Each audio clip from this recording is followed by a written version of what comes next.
The threshold dissolved.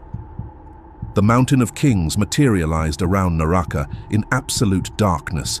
He stood in the chamber where Shumba's body had been placed, the sacred cave deep in the mountain's heart, where the ancient kings of the lion people sat in eternal council. He could feel them in the shadows around him, silent, watching. The cold air carried the weight of centuries, the breath of ancestors who had waited here for generations. And somewhere in this darkness, wrapped in lion skin, sat Shumba's physical form. Naraka had expected something, a ceremony, a moment to prepare, a chance to steady himself before the weight descended. But the threshold did not negotiate comfort. The first wave hit him before he could draw breath. It came not as sadness, not as tears, but as force. A physical blow that struck him square in the chest and drove him backward. His wings flared instinctively, catching nothing but stone. His claws scraped against the cave floor as he stumbled, trying to find footing, trying to brace. The ground met his back. Naraka, the lion god, the galactic champion, the undefeated warrior of the heavenly games, crashed against the stone floor of a cave. The impact knocked the air from his lungs. He lay there, stunned, gasping like a cub who had fallen from a cliff. What? But the wave was not finished. It rolled over him, through him, inside him, and suddenly he was not alone in his own mind. Flashes. Leona, sitting in what remained of her home, removing her crown with trembling hands, the weight of the gold in her fingers, the emptiness beside her where Shumba should have been. Mhuka, the loyal friend, carrying his brother's body up the mountain path, tears streaming down a face that had not wept since childhood, his shoulders shaking, his voice cracking as he whispered, "I will take you home, my brother." You are watching the Tales of the Savannah. Subscribe and be part of the tribe. Now let's get back to the story. The villagers not faces, but feelings. The hollow silence of homes where a king no longer walked. The paths walked alone that had once been walked together. Children asking, "When is the king coming back?" And mothers not knowing how to answer. Paka. Paka kneeling in the cave, placing his hand on his father's cold shoulder. Paka's voice breaking in the darkness. "I'm afraid, father. I thought I would have more time with you." Paka pressing his forehead to the ground, sobbing words Naraka had not heard but now felt as though they were carved into his own chest. "I don't feel ready, Baba, not to lead, not to love, not to live without you." The grief was not a feeling, it was a flood, a tidal wave of every tear the village should have shed over 8 months, every moment of loss compressed into a single divine heart. Naraka's chest seized, his lungs burned, he could not breathe. He tried to push himself up, he was a god. He was strength incarnate, but his arms gave way. His elbows buckled, his face pressed against the cold stone, and for the first time in millennia, Naraka felt small. This was not a battle he could win with power. This was not a realm he could conquer with fury. This was simply feeling, and he had never learned how. The second wave came, Leona's scream, when the apes attacked. Not a warrior's cry, a wife's scream, watching her husband dragged away, watching her husband pinned, watching her world crumble in fire and blood. Shumba's final words to Paka, whispered from a dying throat. "You must marry now. Be grounded. Choose from our people. Keep the line strong." The love in those words, the desperate hope that his son would not repeat his mistakes, that the line would continue, that something of him would survive. The ancestors in the ancestral savannah, watching Shumba frozen on the path, unable to enter, unable to move forward, unable to go back. His confusion, his fear, his loneliness. "What is this?" Shumba's voice, soft and afraid, echoing in the space between worlds. "Why can I not move?" Naraka's body curled involuntarily. His claws scraped against his own chest, as if he could tear the feelings out, as if he could fight this enemy the way he fought everything else. He tried to rise again. This time, he made it to his knees. His breath came in ragged gasps. His mane, usually blazing with golden fire, dimmed to embers. He planted one paw on the stone, one knee, then the other. He pushed. The third wave struck. Nyala, standing at the edge of the village, watching the people she had saved, turn their backs on her. The cold silence of women who would not meet her eyes. Children pulled away from her path. The loneliness of the outsider, the witch, the one who helped but would never belong. And beneath it all, woven through every flash, every face, every cry, Shumba.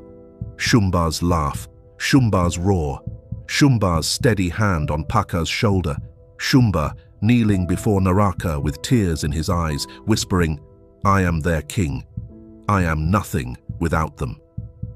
Shumba, who had loved his people so fiercely that he died of a broken heart when he could not protect them. Shumba, who was now trapped between worlds, unable to cross, unable to return, waiting in the silver grass for a gate that would not open. Naraka's knees hit the stone. He did not fall, he collapsed. His body folded like a child's. His hands pressed against the cold ground. His forehead touched the rock, and for the first time since before he became a god, since before the heavens knew his name, since before battles and crowns and glory, Naraka wept. The sound that escaped him was not a roar. It was not a battle cry. It was a raw, broken thing, torn from somewhere so deep he had forgotten it existed. It echoed off the cave walls, mingling with the silence of ancient kings, a grief so vast it filled the darkness. "Get up," he told himself. "You are Naraka. You are the champion. You do not lie on the ground like this." He pushed. His muscles screamed. His will battered against the grief like a fist against a wall. The wall did not move, and the grief simply waited. It did not fight back. It did not need to. It was not an enemy to be conquered. It was a weight to be carried. And for the first time in his existence, Naraka understood that some weights could not be lifted by strength alone. His arms gave way again. He lay there, tears mixing with dust, his body shaking with sobs he could not control. The faces kept coming. The feelings kept flowing. 8 months of grief, 100 hearts, compressed into 7 days and poured into a single vessel. I cannot do this. The thought was foreign, almost unrecognizable. Naraka did not say, cannot. Naraka did not surrender. Naraka fought. But this was not a fight. This was a surrender. And so, in the darkness of the Mountain of Kings, surrounded by the silent ancestors, the lion god did something he had never done in all his eons of existence. He stopped trying to stand. He stopped trying to fight. He stopped trying to be the champion, the warrior, the god. He simply lay there and felt and wept and let the grief have him. Far away in the threshold, Shumba stood frozen before the gate of light. He could not move forward. He could not turn back. The silver grass stretched endlessly around him, and the mist curled at his feet, and somewhere in the distance, something waited. The custodian of silence, the final stillness. But then something shifted. Not in the threshold, not in the gate, in his chest. A warmth, a pressure, a presence he had not felt since. Shumba's eyes widened. Naraka. He could not see him, could not hear him, but he felt him, felt the weight of what was being carried, felt the grief that was not his own being absorbed by someone else, felt the love of a god who would rather suffer than let his people break. Shumba's eyes filled with tears. Slowly, so slowly it seemed to take years, he began to turn.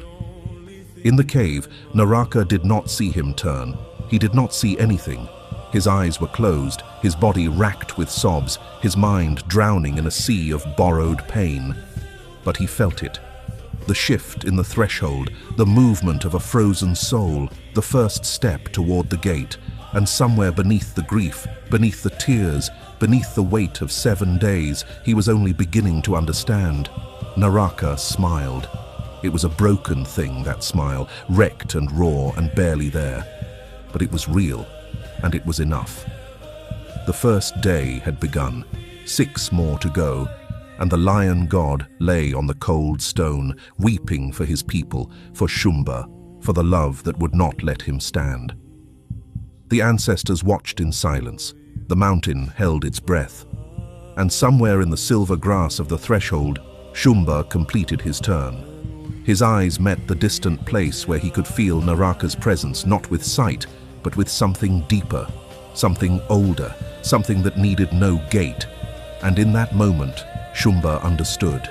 His god loved him, not as a ruler loves a subject, not as a champion loves a follower, but as a father loves a son, as a heart loves another heart, as love itself fierce and broken and willing to suffer anything rather than let go.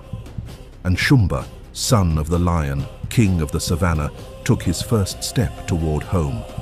7 days, 7 days of grief, 7 days of feeling everything. And when he emerged, he would not be the same Naraka who entered. But perhaps, just perhaps, he would be something more. The night was warm as Papa Pele shuffled toward Alika's homestead. The stars twinkled above, and somewhere in the distance, an owl hooted, probably laughing at him. He stopped. "You laugh now," he told the owl, "but tonight I am a lion." The owl hooted again. "Mock me while you can." He reached into his clothing and pulled out the precious pouch. Nkosana's voice echoed in his mind. "A tiny amount, the size of a grain, maybe 2 grains if you're feeling adventurous." Papa Pele stopped at the edge of the path and stared at the pouch. "A grain?" he muttered. "What is a grain? A grain of what? Maize? Millet? Sand?" He opened the pouch and peered inside. The powder looked innocent enough, greyish, slightly sparkly. He pinched a tiny amount between his fingers, truly tiny, the size Nkosana had described, and tossed it into his mouth. The taste hit him like a mule kick. "Aha!" His face contorted so violently, his wrinkles rearranged themselves. It was bitter. He gagged. He coughed. He grabbed a nearby tree for support. But then nothing. He stood there, waiting. The stars continued to twinkle. The owl continued to laugh. His body continued to be exactly as old and unenthusiastic as it had always been. He waited longer. Still nothing. "Nkosana," he hissed under his breath, "if you have given me fake herbs, I will come to your garden and water your plants with my piss." But there was no time to go back. Alika was waiting. The Pele power was needed. He looked at the pouch again.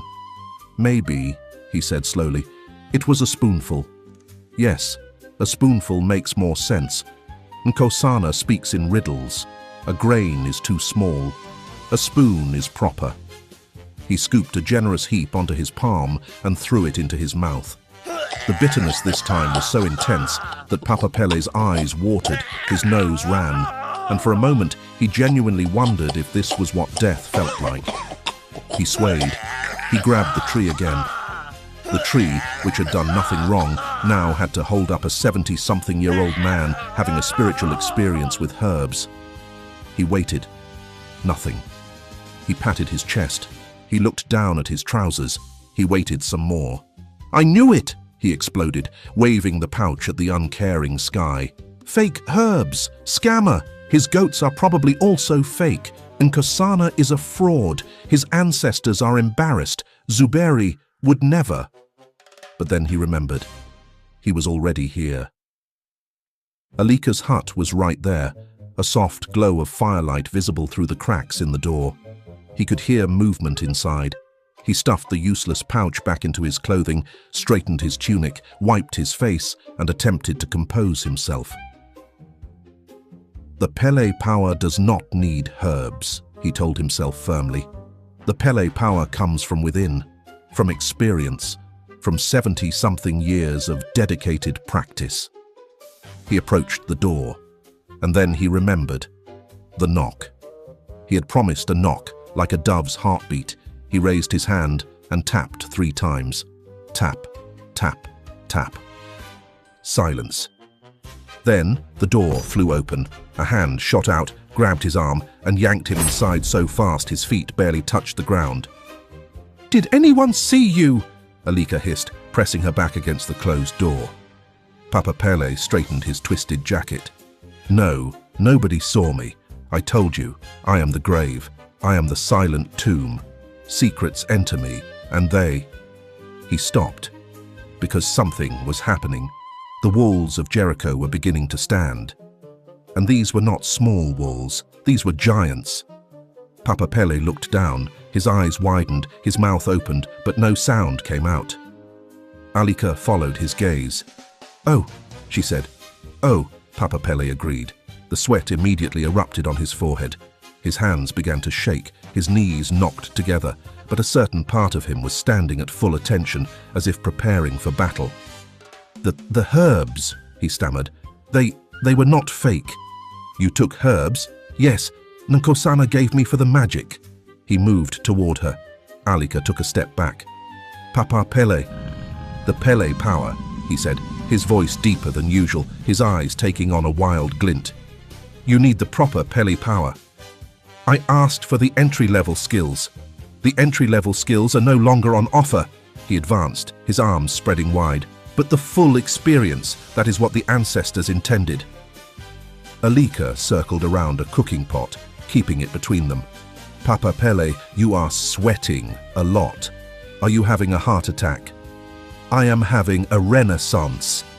He grabbed the edge of his jacket and started pulling it over his head. "The old Papa Pele is dying. A new Papa Pele is rising." "No, no, no, no, no! Put your clothes on. This is not what I heard about you." The jacket came off. His scrawny chest was exposed, covered in grey hair and ancient wrinkles. He struck a pose that he clearly thought was impressive. "Behold!" Alika covered her eyes. "I can't behold. I don't want to behold." "Why are you covering your eyes?" "Because I'm seeing things I can't unsee." Papa Pele lunged for her. She dodged. He crashed into the cooking pot and went down in a tangle of limbs and spilled water. "Ow!" "Serves you right." She grabbed a broom and held it like a spear. "Papa Pele, stop. This is not what I signed up for. The women said you were skilled and professional. They didn't say you were a madman." He struggled to his feet, his eyes now completely wild, his breathing ragged. The walls of Jericho were still standing, which made standing up straight extremely complicated. He had to walk bent over, like a question mark. "I am skilled," he insisted. "But the herbs have unlocked something. I am operating on a higher level. You are operating on too much herbs. There is no such thing as too much herbs when the Pele power is needed." He lunged again. She swung the broom and hit his on his ribs. He stumbled around the small hut, knocking over pots and pans. "Is this how it usually goes?" Alika shouted, genuinely confused now. "Do the women fight you with brooms?" "Every relationship has its unique dynamics," he replied in pain. "I didn't sign up for dynamics. I signed up for entry-level package." The broom went flying. Papa Pele stumbled backwards, crashing into the wall. "You are sweating too much, Papa Pele. You're going to give yourself a heart attack." He paused. She was right. His heart was pounding so hard he could hear it in his ears. Thump, thump, thump, thump, thump, thump, too fast, too loud, thump, thump, thump. His vision blurred for a moment. The room spun. Alika saw it. The confusion in his eyes, the way his body suddenly seemed less certain. "Papa Pele, are you okay?" I'm fine." But his voice was weak. The wild glint was fading, replaced by something else. Confusion, fear. He rolled and lay on the floor, staring at the ceiling. His chest heaved, sweat poured down his face in rivers. "I don't feel good," he whispered. Alika sat up, alarmed. "What do you mean you don't feel good?" "My heart, it's going too fast, like a drum that won't stop." She leaned over him. His face was pale under the sweat. His breathing was shallow. "Papa Pele, how much of that herb did you take?" I took a handful." "A handful?" "Nkosana said a grain, but a grain didn't work, so I took more." "A handful of concentrated herbal power?" She grabbed his shoulders. "You idiot! That stuff is strong enough to wake the dead. You're lucky you're not already dead." He tried to sit up. The room spun. He lay back down. "I have to go," he mumbled. "I have to find Nkosana. He poisoned me." "You poisoned yourself by taking a too much." "Same thing. He should have been clearer." He struggled to his feet. The walls of Jericho were not going anywhere, and his heart felt like it was trying to escape his chest. "I have to get to the church," he gasped. "Father Bernard, he'll know what to do." "You can't walk like that." I can manage." He stumbled toward the door, bent over like a man carrying an invisible load. His legs were shaking. His vision was blurry. Alika watched him go, not sure whether to laugh or call for help. At the door, he paused and looked back at her. His face was a mess, scratched, sweaty, confused. "This," he said weakly, "is not how I imagined tonight going." "How did you imagine it going?" "I don't know, candles, soft music. Not this." He opened the door and stumbled out into the night. The path to the church was longer than it had ever been. Papa Pele staggered through the darkness, grabbing trees for support, his heart pounding in his ears. Thump, thump, thump, thump, thump, thump.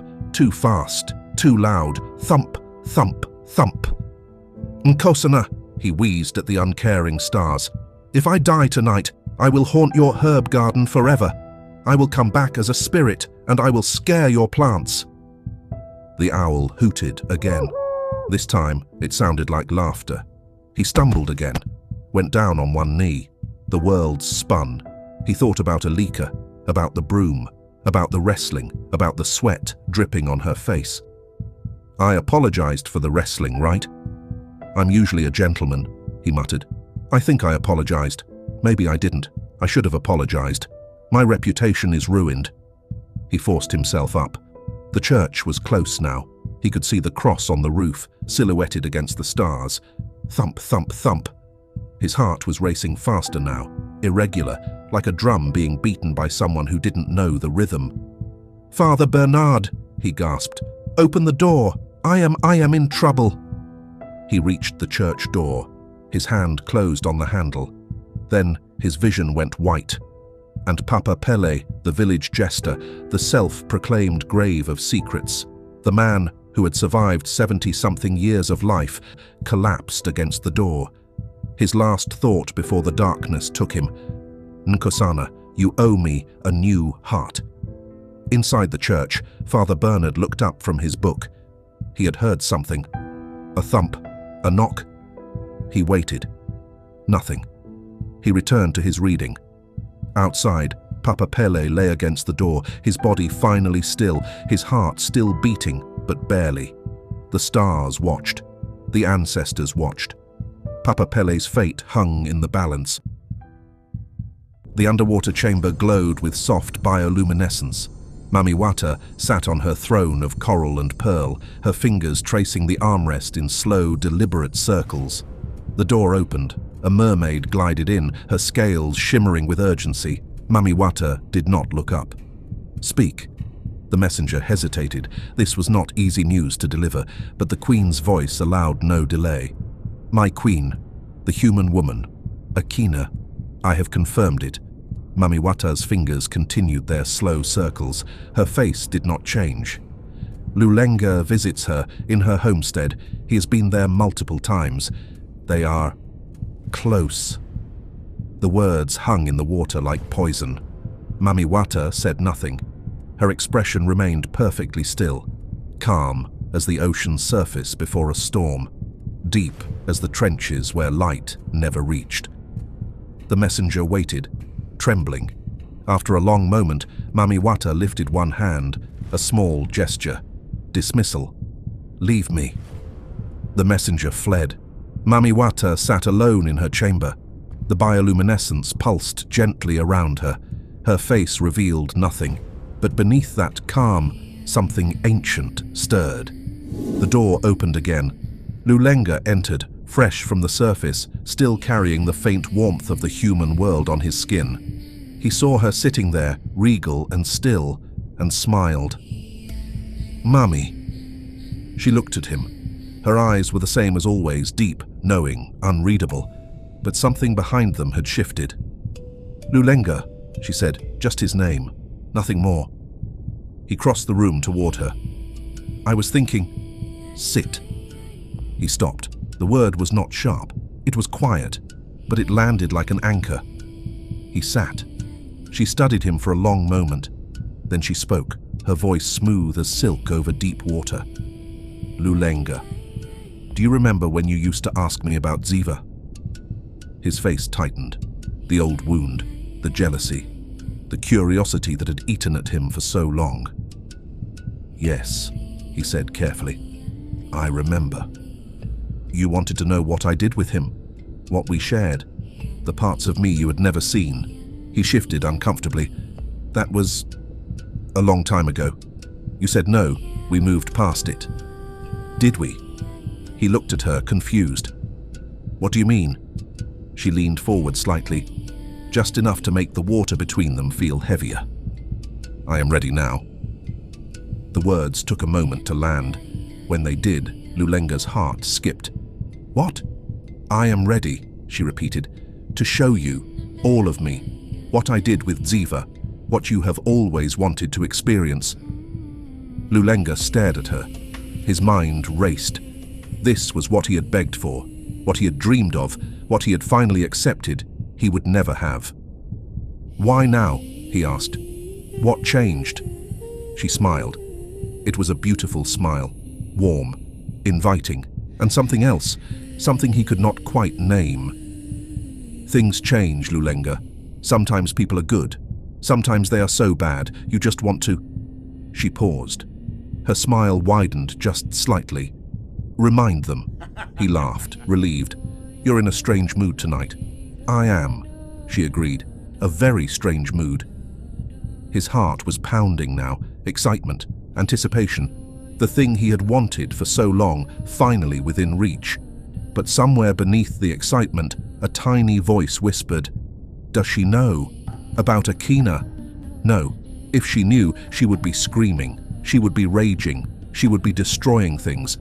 Mami Wata did not suffer betrayal quietly, but here she sat, calm, smiling, offering him exactly what he had always wanted. She didn't know. She couldn't know. He pushed the voice away. "So," he said, leaning forward eagerly, "how does this work? What do we do? Is there a safe word?" Her eyes glinted. Something ancient moved behind them. "For you," she said softly. "There is none." He blinked. "What? Why for me?" She reached out and touched his cheek. Her fingers were cool, gentle, perfect. "Because you are special, Lulenga. Very special." He should have heard it. The weight in those words, the depth, the promise that was not a promise. But he didn't. He was too excited, too focused on what was finally about to happen. "So what now?" he asked. She withdrew her hand. Her expression remained calm, warm, inviting. "Wait here. I will prepare one of the rooms in the dungeon." His eyebrows rose. "The dungeons." She stood, her robes flowing around her like living water. "Privacy. Enough space. My people will prepare it." And then she looked at him. That smile again. "I will be ready for you." He nodded, heart racing. "I'll wait, however long it takes." She moved toward the door. At the threshold, she paused. She did not turn around. "Lulenga." "Yes?" A pause, just long enough to notice, just long enough to feel. "This is an experience you will never forget." The door closed behind her. She moved into the corridor and began to hum, and then sing.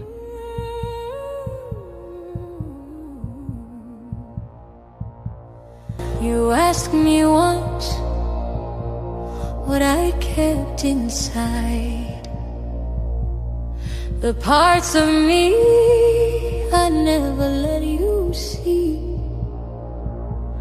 I told you no, but now I've changed my mind, and you, my love, are finally free. You thought I wouldn't notice where you went. You thought the ocean doesn't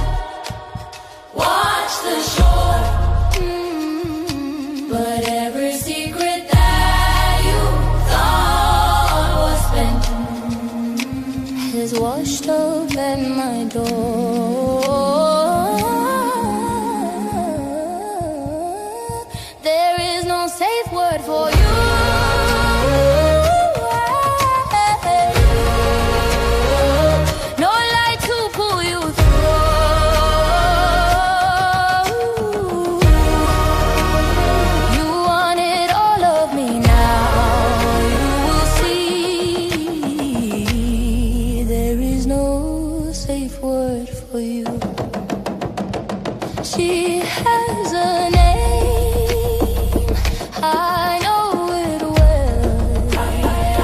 I saw her in your eyes when you returned, and I will not scream, I will not yell, because the lesson must be learned.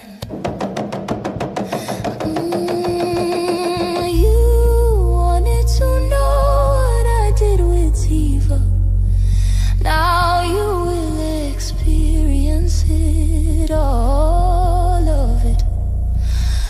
But where he was worthy,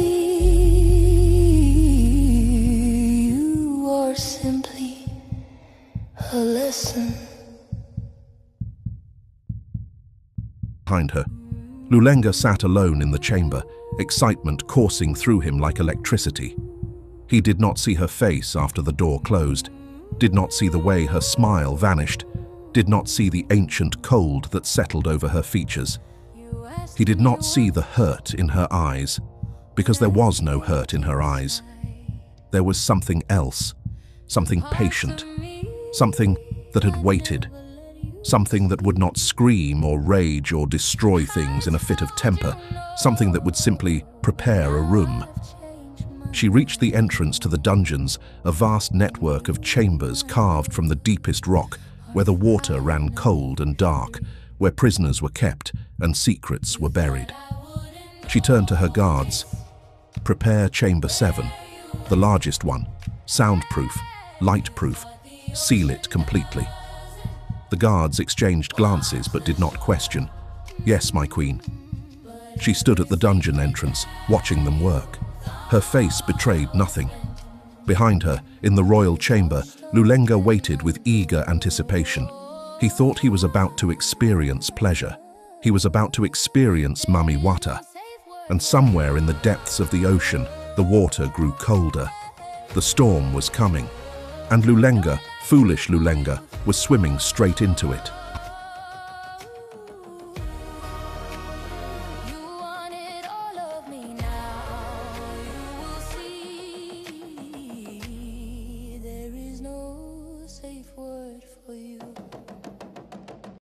And that, my dear Savannians, brings us to the end of yet another episode in our Mermaids, Lion People and Witches series. I hope you enjoyed it as much as I did. In this episode, we watch Naraka enter the Mountain of Kings and carry the full grief of Shumba's death. He feels the pain of Leona, Paka and the entire village, and for the first time, he cannot fight it. He breaks, and he chooses to feel it instead of resist it. That choice begins to change everything.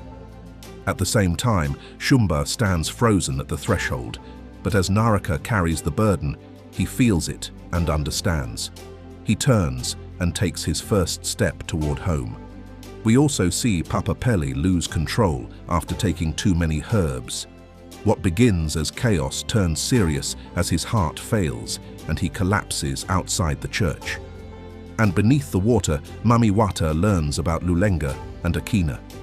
She stays calm, invites him closer, and prepares something far more dangerous for him.